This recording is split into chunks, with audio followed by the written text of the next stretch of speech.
गुजरात के राज्यपाल आचार्य देवव्रत जी, यहां लोकप्रिय मुख्यमंत्री श्रीमान भूपेंद्र भाई पटेल, गुजरात भारतीय जनता पार्टी के अध्यक्ष जगदीश विश्वकर्मा जी, गुजरात सरकार में मंत्री नरेश भाई पटेल, जयराम भाई गामित, संसद के मेरे पुराने साथी मनसुख भाई वसावा, मंच पर उपस्थित भगवान बिरसा मुंडा के परिवार के सभी सदस्यगण, देश के कोने कोने से इस कार्यक्रम का हिस्सा बन रहे मेरे आदिवासी भाई बहन, अन्य सभी महानुभाव और देश के अनेक कार्यक्रम इस समय चल रहे हैं। अनेक लोग हमारे साथ टेक्नोलॉजी से जुड़े हुए हैं, गवर्नर श्री हैं, मुख्यमंत्री हैं, मंत्री हैं। मैं उनको भी जनजातीय गौरव दिवस की बहुत बहुत शुभकामनाएं देता हूं।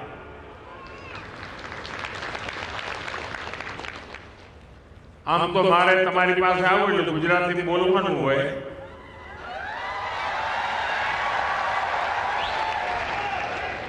પણ અત્યારે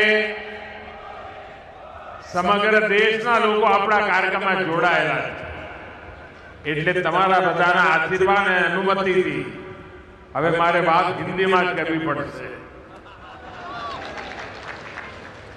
मां नर्मदा की ये पावन धरती आज एक और ऐतिहासिक आयोजन की साक्षी बन रही है। अभी 31 अक्टूबर को हमने यहां सरदार पटेल की 150वीं जयंती मनाई। हमारी एकता और विविधता को सेलिब्रेट करने के लिए भारत पर्व शुरू हुआ और आज भगवान बिरसा मुंडा की 150वीं जयंती के इस भव्य आयोजन के साथ हम भारत पर्व की पूर्णता के साक्षी बन रहे हैं। मैं इस पावन अवसर पर भगवान बिरसा मुंडा को प्रणाम करता हूं। आजादी के आंदोलन में गुजरात, राजस्थान, मध्य प्रदेश और पूरे जनजातीय क्षेत्र में आजादी की अलग जगाने वाले गोविंद गुरु का आशीर्वाद भी हम सबके साथ जुड़ा हुआ है।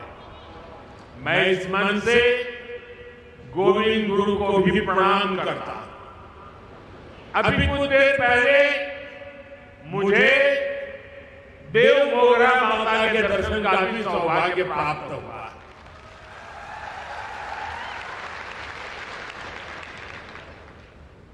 मैं मां के चरणों में भी फिर से नमन करता हूं। बहुत कम लोगों को पता होगा काशी विश्वनाथ कॉरिडोर उसकी चर्चा होती है, उज्जैन महाकाल की चर्चा होती है, अयोध्या के राम मंदिर की चर्चा होती है, केदारनाथ धाम की चर्चा होती है। पिछले एक दशक में ऐसे कई हमारे धार्मिक ऐतिहासिक स्थानों का विकास हुआ है, लेकिन बहुत कम लोगों को पता होगा। मैं 2003 में मुख्यमंत्री के रूप में जब कन्या शिक्षा के लिए देरियापाड़े में आया था और तब मैं मां के चरणों में नमन करने गया था और उस समय वहां की जो स्थिति मैंने देखी थी, एक छोटी सी झोपड़ी जैसी जगह थी और मेरे जीवन में जो पुनर्निर्माण के अनेक काम हुए होंगे, तो उसकी अगर मैं गर्व के साथ कह सकता हूं, उसकी शुरुआत देवमोगरा माता के इस स्थान के विकास से हुई। और आज जब मैं गया तो मुझे बहुत अच्छा लगा कि लाखों की तादाद में आप लोग वहां आते हैं। मां के प्रति अपार श्रद्धा, खासकर हमारे जनजातीय बंधुओं में। साथियों, डेडियापाड़ा और सागवाड़ा का एक क्षेत्र कबीर जी की शिक्षाओं से प्रेरित रहा। और मैं तो बनारस का सांसद हूं, और बनारस यानी संत कबीर की धरती, इसलिए संत कबीर का मेरे जीवन में एक अलग स्थान स्वाभाविक है। मैं इस मंच से उन्हें भी प्रणाम करता हूं। साथियों, आज यहां देश के विकास और जनजातीय कल्याण से जुड़े कई प्रोजेक्ट का लोकार्पण और शिलान्यास हुआ। पीएम जनमन और अन्य योजनाओं के तहत यहां 1 लाख परिवारों को पक्के घर दिए गए हैं। बड़ी संख्या में एकलव्य मॉडल स्कूलों और आश्रम स्कूलों का लोकार्पण एवं शिलान्यास किया गया। बिरसा मुंडा ट्राइबल यूनिवर्सिटी में श्री गोविंद गुरु चैन की स्थापना भी हुई है। स्वास्थ्य, सड़क और यातायात से जुड़े कई और प्रोजेक्ट भी शुरू हुए हैं। मैं सभी विकास कार्यों के लिए, सेवा कार्यों के लिए, कल्याण योजनाओं के लिए आप सभी को विशेष करके गुजरात के और देश के मेरे जनजातीय परिवारों को बहुत बहुत बधाई देता हूं। साथियों, 2021 में हमने भगवान बिरसा मुंडा की जयंती को जनजातीय गौरव दिवस के रूप में मनाने की शुरुआत की थी। जनजातीय गौरव हजारों वर्षों से हमारे भारत की चेतना का अभिन्न हिस्सा रहा है। जब जब देश के सम्मान, स्वाभिमान और स्वराज की बात आई, तो हमारा आदिवासी समाज सबसे आगे खड़ा हुआ। हमारा स्वतंत्रता संग्राम इसका सबसे बड़ा उदाहरण है। आदिवासी समाज से निकले कितने ही नायक नायिकाओं ने आजादी की मशाल को आगे बढ़ाया। तिलका मांझी, रानी गाइदिन्ल्यू, सीधो कान्हो, भैरव मुर्मू, बुद्धो भगत, जनजातीय समाज को प्रेरणा देने वाले अल्लूरी सीताराम राजू, इसी तरह मध्य प्रदेश के तात्या भील, छत्तीसगढ़ के वीर नारायण सिंह, झारखंड के तेलंगा खड़िया, असम के रूपचंद कंवर और ओडिशा के लक्ष्मण नायक, ऐसे कितने ही वीरों ने आजादी के लिए अपार त्याग किया, संघर्ष किया, जीवन भर अंग्रेजों को चैन से बैठने नहीं दिया। आदिवासी समाज ने अनगिनत क्रांतियों की आजादी के लिए अपना लहू बहाया। साथियों, यहां गुजरात में भी जनजातीय समाज के ऐसे कितने ही शूरवीर देशभक्त हैं गोविंद गुरु जिन्होंने भगत आंदोलन का नेतृत्व किया, राजा रूपसिंह नायक जिन्होंने पंचमहाल में ब्रिटिश सरकार के खिलाफ लंबी लड़ाई लड़ी, मोतीलाल तेजावत जिन्होंने एक ही आंदोलन चलाया, और अगर आप पाल चितरिया जाएंगे तो सैकड़ों आदिवासियों की शहादत का वहां स्मारक है। जलियांवाला बाग जैसी वो घटना साबरकांठा के पाल चितरिया में हुई थी। हमारी दसरी बेन चौधरी जिन्होंने गांधी जी के सिद्धांतों को आदिवासी समाज तक पहुंचाया। स्वतंत्रता संग्राम के ऐसे कितने ही अध्याय जनजातीय गौरव और आदिवासी शौर्य से रंगे हुए हैं। भाइयों बहनों, स्वतंत्रता आंदोलन में ट्राइबल समाज के योगदान को हम भुला नहीं सकते हैं, और आजादी के बाद यह काम होना चाहिए था। लेकिन कुछ ही परिवारों को आजादी का श्रेय देने के मोह में मेरे लक्षावधि आदिवासी भाई बहनों की त्याग, तपस्या, बलिदान को नकार दिया गया। और इसलिए 2014 के पहले देश में कोई भगवान बिरसा मुंडा को याद करने वाला नहीं था। सिर्फ उनके अगल बगल के गांव तक पूछा जाता था। हमने उस परिस्थिति को बदला। क्यों? हमारी अगली पीढ़ी को भी पता होना चाहिए कि मेरे आदिवासी भाई बहनों ने हमें कितना बड़ा तोहफा दिया है, आजादी दिलवाई है। और इसी काम को जिंदा करने के लिए, आने वाली पीढ़ी को स्मरण रहे इसलिए हमने देश में कई ट्राइबल म्यूजियम बनाए जा रहे हैं। यहां गुजरात में भी राजपीपला में ही 25 एकड़ विशाल ट्राइबल म्यूजियम के लिए जमीन पर बहुत बड़ा म्यूजियम आकार ले रहा है। अभी कुछ दिन पहले मैं छत्तीसगढ़ भी गया था। वहां भी मैंने शहीद वीर नारायण सिंह जनजातीय संग्रहालय का लोकार्पण किया था। वैसे ही रांची में जिस जेल में भगवान बिरसा मुंडा रहे, उस जेल में अब भगवान बिरसा मुंडा को और उस समय की आजादी के आंदोलन को लेकर के एक बहुत भव्य म्यूजियम बनाया गया है। साथियों, आज श्री गोविंद गुरु उनके नाम से एक चेयर जनजातीय भाषा संवर्धन केंद्र के रूप में उसकी स्थापना की गई है।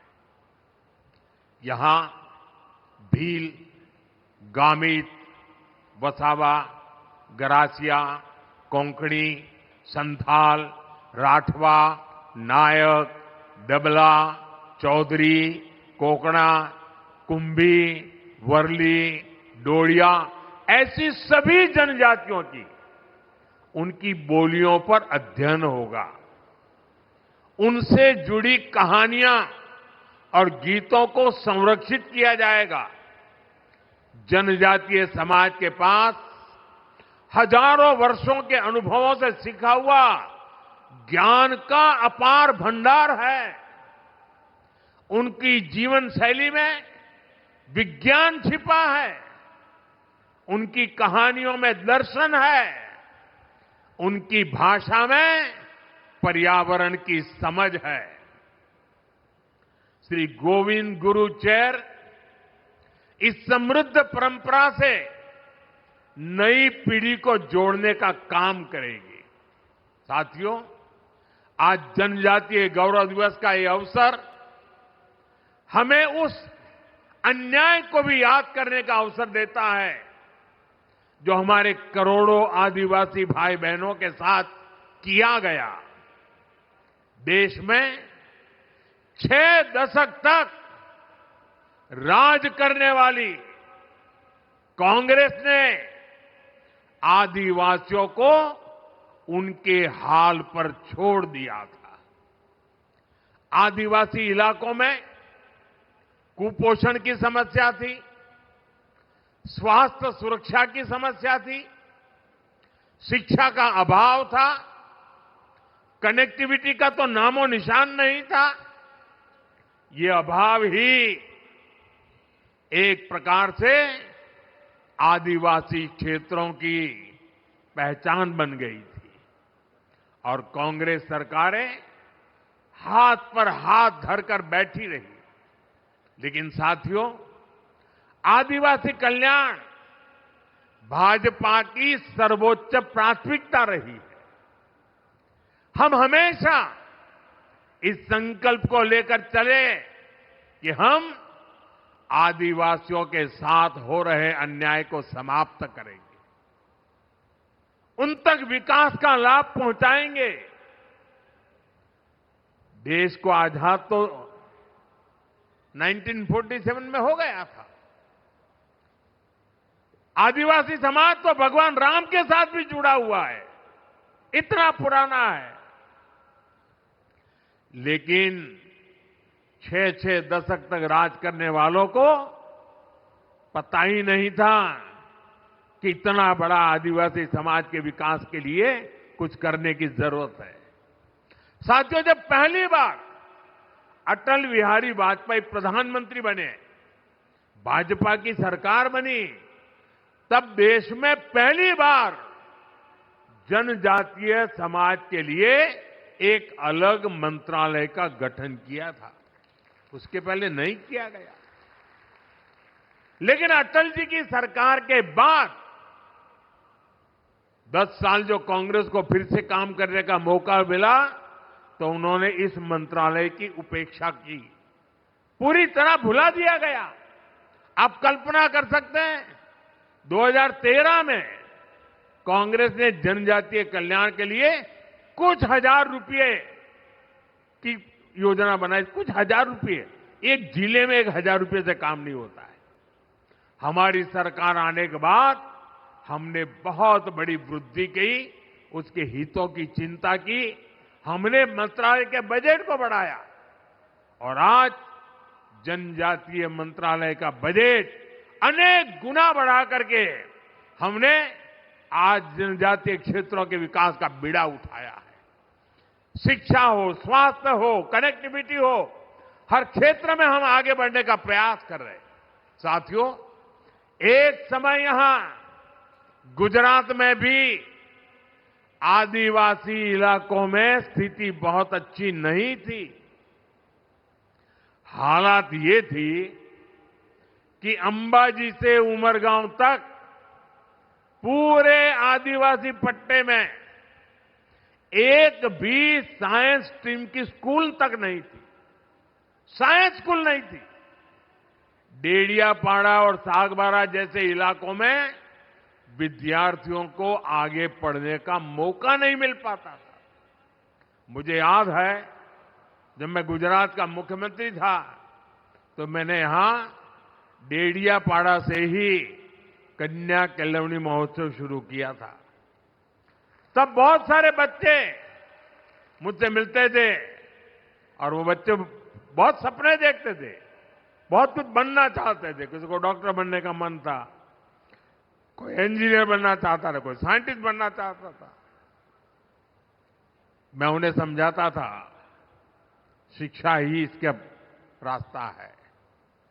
आपके सपनों को पूरा करने में जो भी बाधाएं हैं उन्हें हम दूर करेंगे, मैं विश्वास देता था।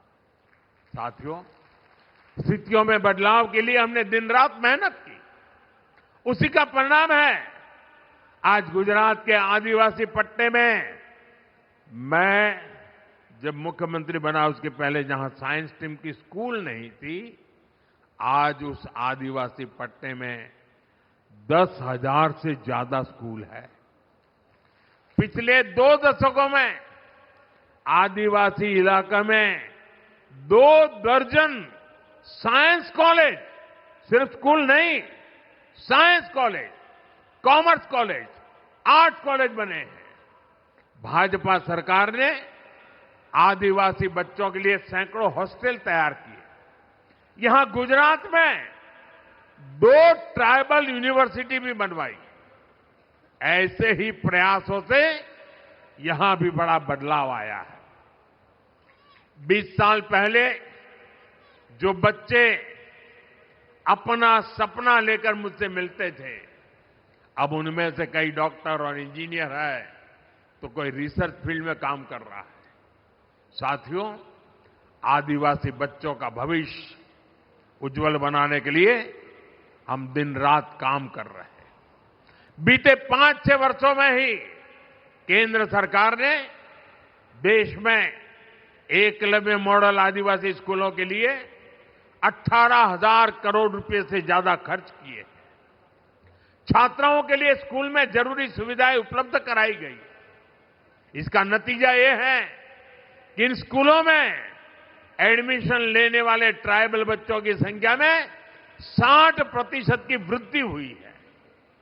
साथियों, आदिवासी युवाओं को जब अवसर मिलते हैं तो वो हर क्षेत्र में बुलंदी को छूने की ताकत रखते हैं। उनकी हिम्मत, उनकी मेहनत और उनकी काबिलियत, ये उन्हें परंपरा से मिले हुए, विरासत में मिले होते हैं। आज खेल जगत का उदाहरण सबके सामने है। दुनिया में तिरंगे की शान बढ़ाने में आदिवासी बेटे बेटियों ने बहुत बड़ा योगदान दिया है। अभी तक हम सब मैरी कॉम, थोनाकल गोपी, दुती चंद और भाईचुंग भूटिया जैसे खिलाड़ियों के नाम जानते थे। अब हर बड़ी प्रतियोगिता में ट्राइबल इलाकों से ऐसे ही नए नए खिलाड़ी निकल रहे हैं। अभी भारत की क्रिकेट टीम ने विमेन वर्ल्ड कप जीतकर इतिहास रचा है। उसमें भी हमारी एक जनजातीय समाज की बेटी ने अहम भूमिका निभाई है। हमारी सरकार आदिवासी इलाकों में नई प्रतिभाओं को तलाशने और उन्हें आगे बढ़ाने के लिए लगातार काम कर रही है। जनजातीय क्षेत्रों में स्पोर्ट्स फैसिलिटीज को भी बढ़ाया जा रहा है। साथियों, हमारी सरकार वंचित को वरीयता के विजन पर काम करती है। इसका बहुत बड़ा उदाहरण ये हमारा नर्मदा जिला भी है। पहले तो ये अलग नहीं था, वो भरूच जिले का हिस्सा था, कुछ सूरत जिले का हिस्सा था, और ये सारा इलाका कभी पिछड़ा माना जाता था। हमने इसे वरीयता दी, हमने इस जिले को आकांक्षी जिला बनाया और आज ये विकास के कई पैरामीटर्स में बहुत आगे आ गया है। इसका बहुत बड़ा लाभ यहां के आदिवासी समुदाय को मिला है। आपने देखा है केंद्र सरकार की कई योजनाओं को हम आदिवासी बहुल राज्यों और वंचित वर्गों के बीच जाकर ही लॉन्च करते हैं। आपको याद होगा 2018 में मुफ्त इलाज के लिए आयुष्मान भारत योजना लॉन्च हुई थी। ये योजना हमने झारखंड के आदिवासी इलाके में रांची में जाकर के शुरू हुई थी और आज देश के करोड़ों आदिवासी भाई बहनों को इसके तहत 5 लाख तक मुफ्त इलाज की सुविधा मिल रही है। सरकार ने आयुष्मान आरोग्य मंदिर की शुरुआत भी आदिवासी बहुल छत्तीसगढ़ से की थी। इसका भी बहुत बड़ा लाभ जनजातीय वर्ग को मिल रहा है। साथियों, आदिवासियों में भी जो सबसे पिछड़े आदिवासी हैं, हमारी सरकार उन्हें विशेष प्राथमिकता दे रही है। जिन क्षेत्रों में आजादी के इतने दशक बाद भी जहां न बिजली थी, न पानी पहुंचाने की व्यवस्था थी, न सड़क थी, न अस्पताल की सुविधा थी, इन इलाकों के विकास का विशेष अभियान चलाने के लिए हमने झारखंड के खूंटी से पीएम जनमन योजना शुरू की थी। भगवान बिरसा मुंडा के गांव में गया था। उस मिट्टी को माथे पर चढ़ा करके मैंने आदिवासियों के कल्याण के संकल्प लेकर के निकला हुआ इंसान हूं। और देश का मैं पहला प्रधानमंत्री था जो भगवान बिरसा मुंडा के घर गया था। और आज भी भगवान बिरसा मुंडा के परिवारजनों के साथ मेरा उतना ही गहरा नाता रहा है। पीएम जनधन योजना पर 24,000 करोड़ रुपए खर्च किए जा रहे हैं। साथियों, धरती आबा जनजातीय ग्राम उत्कर्ष अभियान भी पिछड़े आदिवासी गांवों के विकास की नई गाथा लिख रहा है। देश भर में अब तक 60,000 से अधिक गांव इस अभियान से जुड़ चुके हैं।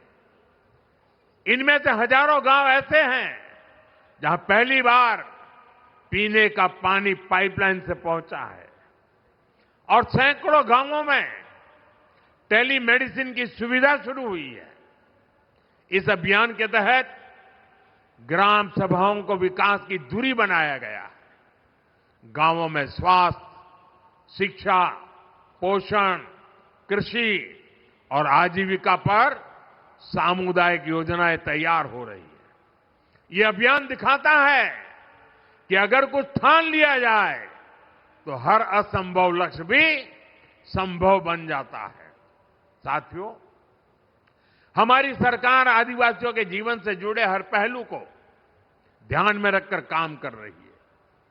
हमने वन उपज की संख्या को 20 से बढ़ाकर करीब 100 किया है। वन उपज पर एमएसपी बढ़ाई।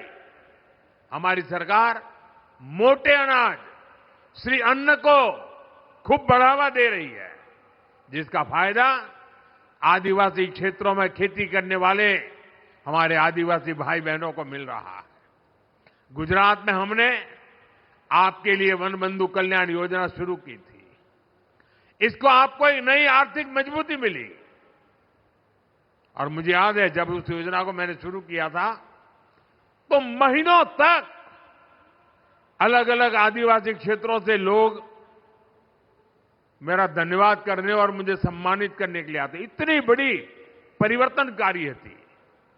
मुझे आज खुशी है कि भूपेंद्र भाई उस वन बंधु कल्याण योजना का विस्तार कर रहे हैं और अब उसे जनजातीय कल्याण योजना के रूप में नए विस्तृत कार्यक्रमों के साथ आपकी सेवा में प्रस्तुत किया जा रहा है। भाइयों बहनों, आदिवासी समुदायों में सिकल सेल ये बीमारी एक बहुत बड़ा खतरा रही है। इससे निपटने के लिए जनजातीय इलाकों में डिस्पेंसरी, मेडिकल सेंटर और हॉस्पिटल की संख्या बढ़ाई गई है। सिकल सेल बीमारी से निपटने के लिए राष्ट्रीय स्तर पर अभियान चल रहा है। इसके तहत देश में 6 करोड़ आदिवासी भाई बहनों की स्क्रीनिंग हो चुकी है। साथियों, नई राष्ट्रीय शिक्षा नीति के तहत स्थानीय भाषा में पढ़ाई की सुविधा भी दी जा रही है। आदिवासी समाज के जो बच्चे केवल भाषा के कारण पिछड़ जाते थे, वो अब स्थानीय भाषा में पढ़ाई करके खुद भी आगे बढ़ रहे हैं और देश की तरक्की में अपना ज्यादा से ज्यादा योगदान दे रहे हैं। साथियों, हमारे गुजरात के आदिवासी समाज के पास कला की भी अद्भुत पूंजी है। उनकी पेंटिंग्स, उनकी चित्रकलाएं अपने आप में खास है। एक बेटी वहां चित्र लेकर के बैठी है, वो देने के लिए लाई लगती है। ये हमारे एसपी जी के लोग जरा ले लो इस बेटी के पास से। यहां से मुझे लगता है कुछ वर्ली पेंटिंग भी दिखता है उसमें। धन्यवाद बेटा, आपका अगर उसमें अता पता होगा तो मैं चिट्ठी लिखूंगा आपको।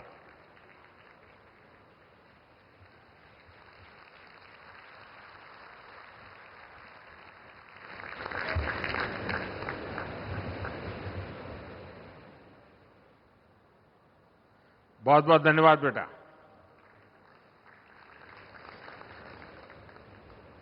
कला, चित्र ये यहां सहज है।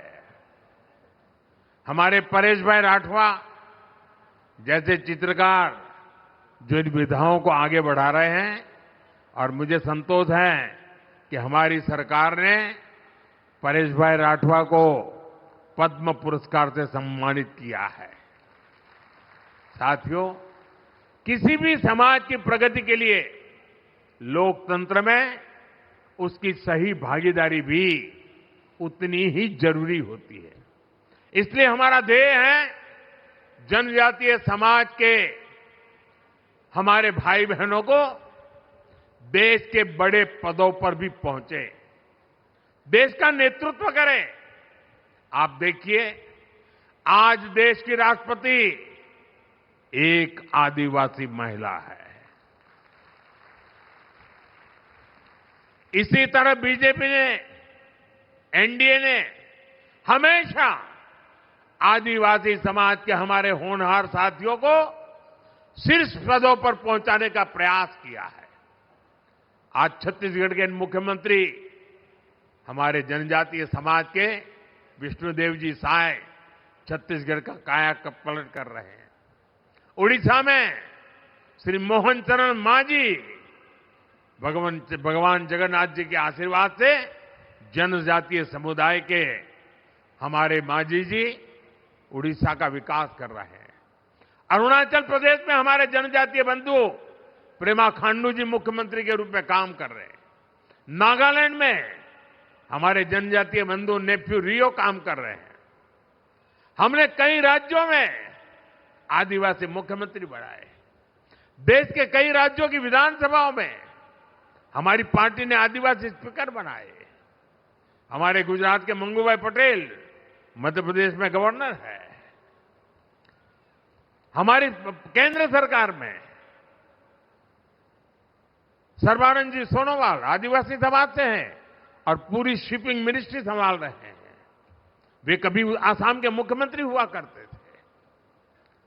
साथियों, इन सभी नेताओं ने देश की जो सेवा की है, देश के विकास में जो योगदान दिया है, वह अतुलनीय है, अभूतपूर्व है। साथियों, आज देश के पास सबका साथ सबका विकास के मंत्र की ताकत है। इसी मंत्र ने बीते वर्षों में करोड़ों लोगों का जीवन बदला है। इसी मंत्र ने देश की एकता को मजबूती दी है और इसी मंत्र ने दशकों से उपेक्षित जनजातीय समाज को मुख्य धारा से जोड़ा है। इतना ही नहीं, संपूर्ण समाज का नेतृत्व हो रहा है। इसलिए आज भगवान बिरसा मुंडा की 150वीं जयंती के पावन पर्व पर हमें सबका साथ सबका विकास के मंत्र को मजबूत करने की शपथ लेनी है। न विकास में कोई पीछे रहे, न विकास में कोई पीछे छूटे। यही धरती आबा के चरणों में सच्ची श्रद्धांजलि है। मुझे विश्वास है हम सब एक साथ मिलकर आगे बढ़ेंगे और विकसित भारत के सपने को पूरा करेंगे। इसी संकल्प के साथ आप सभी को एक बार फिर जनजातीय गौरव दिवस की शुभकामनाएं। और मैं देशवासियों को कहूंगा कि ये जनजातीय गौरव दिवस, इसमें हमारी मिट्टी की महक है, इसमें हमारे देश की परंपराओं को जीने वाले जनजातीय समुदाय की परंपरा भी है, पुरुषार्थ भी है और आने वाले युग के लिए आकांक्षाएं भी है। और इसलिए भारत के हर कोने में हमेशा हमेशा हमने 15 नवंबर को भगवान बिरसा मुंडा के जन्म दिवस को, जनजातीय गौरव दिवस को अत्यंत गौरव के साथ मनाना है। हमें नई शक्ति से आगे बढ़ना है, नए विश्वास से आगे बढ़ना है और भारत की जड़ों से जुड़ते हुए हमने नई ऊंचाइयों को पार करना है। इस विश्वास के साथ आप सबका बहुत बहुत धन्यवाद। भारत माता की, भारत माता की, भारत माता की। हम सबको पता है वंदे मातरम, इस गीत को 150 साल, ये अपने आप में भारत की एक महान प्रेरणा का, लंबी यात्रा का, लंबे संघर्ष का, हर प्रकार से वंदे मातरम एक जो मंत्र बन गया, उसके 150 वर्ष हम मना रहे हैं। मेरे साथ बोलिए, वंदे